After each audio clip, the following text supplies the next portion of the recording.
Hey, thank you all for coming. I appreciate you for being fans and liking us on our Facebook and our Twitter. It is my distinct pleasure to welcome now to their new adopted hometown of Nashville. Ladies and gentlemen, please welcome 3 Doors Down.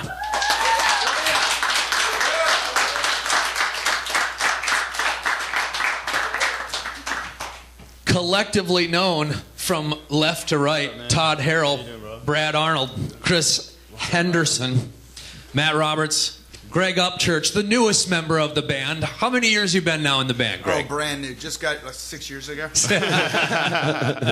And we're going to talk about Greg's past here a little bit, but I want to first and foremost, guys, thank you so much for taking part in last year's Hootenanny, which became flood relief for us in Nashville. Absolutely. Without a doubt. Hands. They were first to step up and ask, what can we do to help? And of course, with Katrina down there in Louisiana. What's the name of the foundation again? Better Life Foundation. Yeah, fantastic foundation. And you guys continue to do almost yearly types of raising funds and stuff for the Better Life. We do, man. We just had our event this year down in Tunica, Mississippi. Us and Saving Abel and Theory of a Dead Man came down there and rocked out with us, and it was a great time. We're here today to talk with 3 Doors Down because, of course, they got a new record coming out, Time of My Life, and you've all been hearing the new single, When You're Young. Guys, got a date planned yet? I just saw kind of spring of 2011. Do we have a specific date, Brad? Yeah, we're heading for April 12th, man. Okay. I'm excited. I'm counting down the days. We're going to talk a little bit. Todd had mentioned that these guys are getting set to kind of see a lot more of the world than you guys have seen before, seeing some areas that you hadn't seen before? Yeah, Todd? we talked to our booking agent the other night in Raleigh, and he was telling us some places we was getting ready to go, like maybe Brazil, maybe Russia, and Brad just said maybe Hungary. So, we're looking forward to doing that. Want to get over to Japan, too. Yeah. What do you guys do when it comes to going to another country where English isn't the first language? Do you bring along an interpreter? I've never really been in the know on something like that. You know what? In the past, it's kind of worked out really good because our old security guard was from Germany. And from being over there, Germans know a lot of different languages because, outside of Germany, nobody speaks German much, But so he helped out a lot. And honestly, man, when he's not there, you point a lot. Yeah, you just point and this, that. Find a McDonald's and point it to number 1. Hey, Chris, were you the first one to move to Nashville? You were? I believe so, yeah. Okay. Pretty close. And Matt, are you still the lone holdout besides Greg? Yeah. Greg's here now, though. Yeah, Greg's here here now? Yep. Excellent.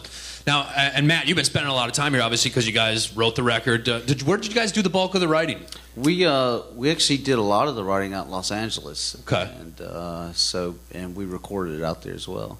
Who'd you guys do the record with? Howard Benson this time, man. Howard Benson. That guy's written, done a hit or two in his time. He has, man. I'll tell you what, it was fun to work with him too. He was an inspiring guy, and he really brought the best out in us, and really pushed us, and not overly, it wasn't like the producer that like shoved it down your throat, but he'd always challenge you to go a little further with the song, and it worked out really good. Does he bring anything to the table where he's like, hey, I've been thinking about this when I was going to work with you guys, I thought this might sound cool for you guys, Definitely. like a riff or a lyric or something like that? Yeah, definitely. He always was throwing ideas at us and stuff, and I think more so with Brad, he really worked with Brad, this on his vocals, and it just was a pleasure to be there, man, and work with him. It was. He knew the thing with Howard was he knew music theory really well, in relation to notes and melodies and harmonies and things, and it really was.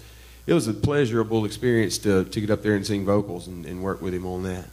Now, you guys do a lot of stuff with NASCAR, but obviously this last weekend you guys were NHL bound doing the All-Star game. Yeah, man, that was fun. Yeah, Raleigh guys was following fun. hockey this year, or just that game? Man, we played a big show before the hockey game, and it was awesome. One of the first shows we've played in a while, and it was great, man. Raleigh was a good time. But at the same time, we had to do a interview a few minutes before we went out there and played, and the lady doing the interview.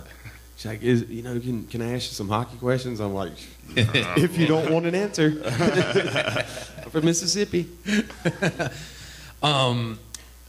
Greg, I was actually the drummer of one of my favorite records of the last 10, probably 12 years, which is Avant-Garde Dog. He was in a band called 11. I'm like one of the only people I know who knows that record, but I love it. I'm a huge Alan fan, and Natasha, rest her soul, obviously. It was a sad thing, but Jack Irons was the original drummer, right, in 11, Correct. and they brought you in. He left to join Pearl Jam.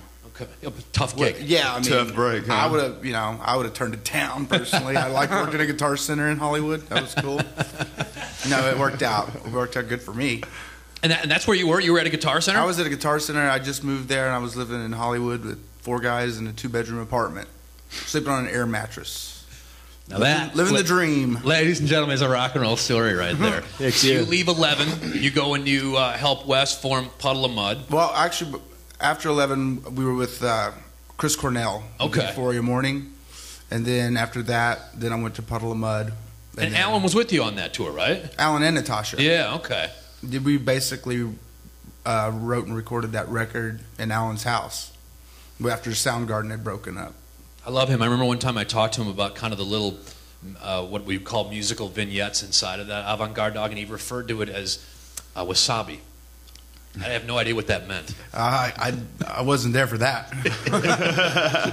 Well, I commend you on leaving Puddle of Mud and joining these guys. Fantastic Thank move you. on your part. I think so. Matt, talk to me about how this record is different from some of the other Three Doors Down records you've made.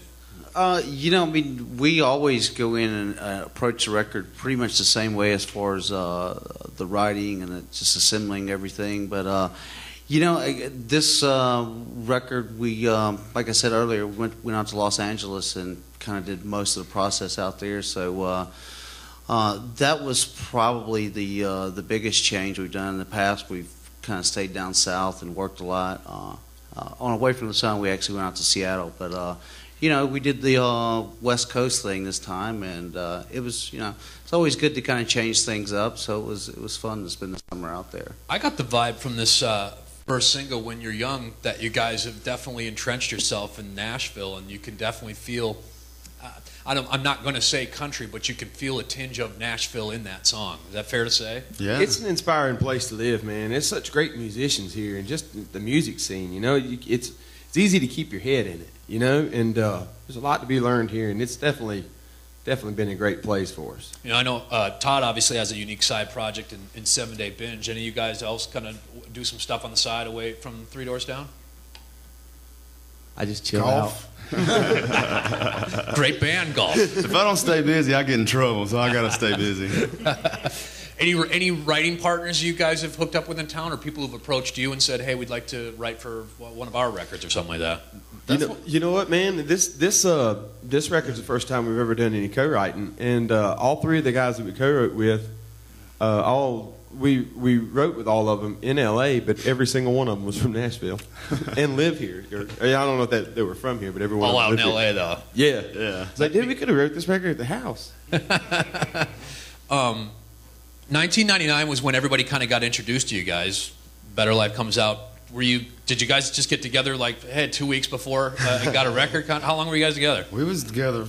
We started playing together at Three Doors Down in '95. Yeah. 95, and before that, me and Matt had played together in his garage since I was like 13, I guess. You were the new originals. We were, man. We were just trying to jam out some Megadeth, and I'm sure it sounded pretty bad, but we were trying. It sounded good to us, But yeah, we've been doing it for a while now, man, and we were thinking about that. We've been in this band now for 16 years at least, almost 17. Man, that 401k plan's got to be doing pretty well at this point. Man, I'll tell you what, you meet like a young kid. It's like, or you meet somebody that's not a young kid. It's like, man, I've been listening to you since I was in 2nd grade. Like, shut up! Now, you started on drums, obviously, when that got started, right? I did. When we were a local band, I played the drums and sang, and really, I just kind of started as a drummer and just kind of became the singer because nobody else would. Yeah, they made me pretty much. And so I'd sit behind the drums and sing, and we had a good time like that. And I played on our first record, but we decided after that maybe I should come out front. That was a pretty pretty extreme change for me, actually. Greg, you ready to give it up anytime? Let him kind of step in for a song, or? I try to all the time. he did on the last tour. He would start Kryptonite, and then I would halfway through it we'd kind of come and I'd switch sticks, and he'd kind of in the middle of the song go out front and sing. So it was kind of cool for the fans to like watch him sing. But you know, I don't mind chilling out. You know, after the encore. I'll let him handle it. I'm sitting here thinking about all the tours you guys have done and some of the bands that you guys have you started on the opening up for bands, and bands you actually have given an opportunity to open up for you. Nickelback used to open up for these guys. Right. Yeah. Right. We took them out the first time they've been in the States. I remember a funny story about them. Their bus broke down one time. They was all on our bus, and then they got back on their bus, and their bus driver, his name was Dad. You remember Dad? Yeah. Well, Dad was from the States, and Dad told him one time there was a big storm coming through. So he had all them boys in garbage bags, literally with their arms out, laying in the floor of the buses. Now y'all lay on the floor, and I can just picture them boys all in garbage bags, laying on the floor, going through a storm. We played together for so long that it was kind of like a package. Yeah, we toured with those guys a while, and we had two old junky tour buses, and there were countless times where Three Doors Down and Nickelback and all crew were on one bus. old ratty Eagle because the other one broke down somewhere, and it worked. yeah. It stunk. Chris, how much influence do you guys get on who you guys play with now? Well, we can control it absolute if we really want to, but we try to take the best band that's right for us, and then we try to be a band right for them as well. And Because whoever's tours are all available about- also. and Yeah. whoever's available. There's a lot of bands that we'd like to tour with, we just can't. So we just kind of like put a bunch of people in the hat that we'd like to tour with and see what works out. We are down in the Scion Acoustic Den, thanks to our friends at Azo Computers for making this possible. Time of My Life is the new CD. You said April 11th? April 12th. April 12th. At 12th and Porter this Wednesday, the 11th. No. It's and the new single, When You're Young, is coming out. What are you picking? What do you guys... I haven't heard the rest of the record yet, but are you guys already thinking about what your next single is going to be? You guys know what your next single is going to be? Are you guys debating it? It's hard, man. It was kind of a hard choice for the first one, only because you just I don't know. It was two different songs, two way different songs. But When You're Young, we felt like was the best first single because it's one of those songs that just when you hear it once, you can identify with it, and that's one of those songs also that that we all just really wanted people to hear. And man, the next one there's a few prospects. It's a deep record, I think, and we'll be releasing a few, but not sure about the next one, man. I'm really not. So does the whole record kind of have a similar feel to the first The single? record's great, man. Yeah. I can't wait for you to hear it, man. There's a 'cause lot more upbeat songs on it also, than a little more upbeat than that one, and but it just this record is really. I like about it is that it's kind of a ride, man. It goes up and it has it's it's just like up and down, and it really is one of those that you can just kind of put in and listen to.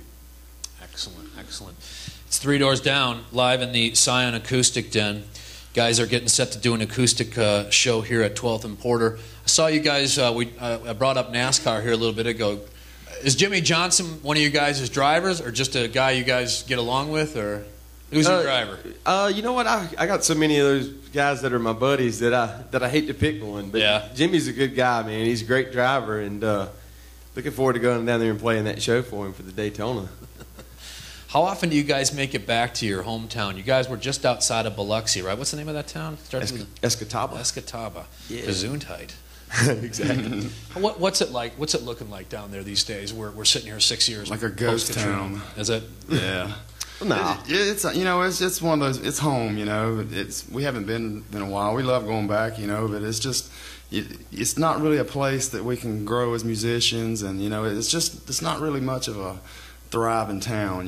It's luckily we got out of there. But Biloxi, it looks a lot. I mean, Biloxi's different. It's But cool. It's we grown always back. say we're from Biloxi. It's grown a lot since Katrina. I mean, it's a lot different. A lot of the historical places down there, they're gone, but that they've built it back very well. And I mean, those people down there have showed a lot of heart after that storm. They really have. Okay. All right.